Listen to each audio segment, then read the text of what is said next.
Will foreign affairs issues be properly addressed, properly debated, and hashed out during the current federal election campaign? So far, that remains to be seen. But let's hope those issues are properly discussed. We've had campaigns here in Canada where we haven't really tackled foreign affairs to the degree that we should. But when we're talking about the federal government, let's be honest, that's one of the sort of primary functions of the federal government. Service delivery matters are a local, a municipal, and a provincial issue. Federal, we gotta talk about things like foreign affairs. Now, we all know that one of the more sort of common refrains that they like to use in political strategy offices and campaign offices is this phrase that gained popularity in the 90s. It's the economy, stupid. And there's a bit of folklore that says that James Carville, who was Bill Clinton's campaign manager, his 1992 campaign manager that brought Bill Clinton to office, that he put this sign up in the campaign office. It's the economy, stupid. So anytime a strategist was, doing their work, they were having their meetings, they looked up and they saw that sign. And that was supposed to remind them that pocketbook issues, economic issues, jobs, they are the number one concern of voters. They are the ways to win an election. And we can argue the degree to which that is true or not true, but clearly we see that there are a lot of voters out there who feel that those issues do indeed resonate with them and they do move their votes. So we pretty much consistently see that politicians do focus on those issues.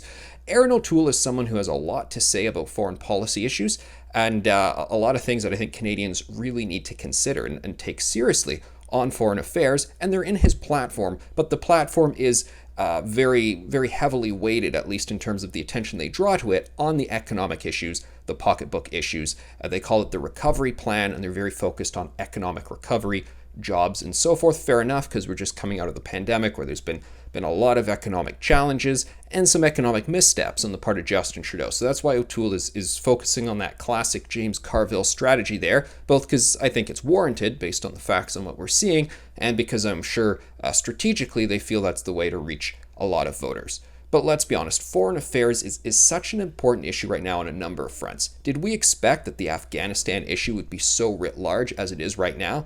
No, I certainly don't think the Liberal strategists did. I don't think they thought on the very day that they were announcing the campaign and the day Justin Trudeau went to see Governor General Mary Simon that, well, that would be the day that Kabul fell to the Taliban, and we see these awful images, these horrific pictures and videos of people clinging onto planes for dear life, the anarchy continuing at the airports there in Afghanistan as our allies, people who worked for us in the embassies and so forth, their lives are at risk. We got to get them out. And that is an issue that Trudeau really needs to be pressed on. And we also need to talk about what happens next in Afghanistan, a power vacuum, obviously the Taliban filling it sort of physically, but Pakistan always waging some sort of a proxy war there. Former Ambassador Chris Alexander speaking very passionately about that in Canada.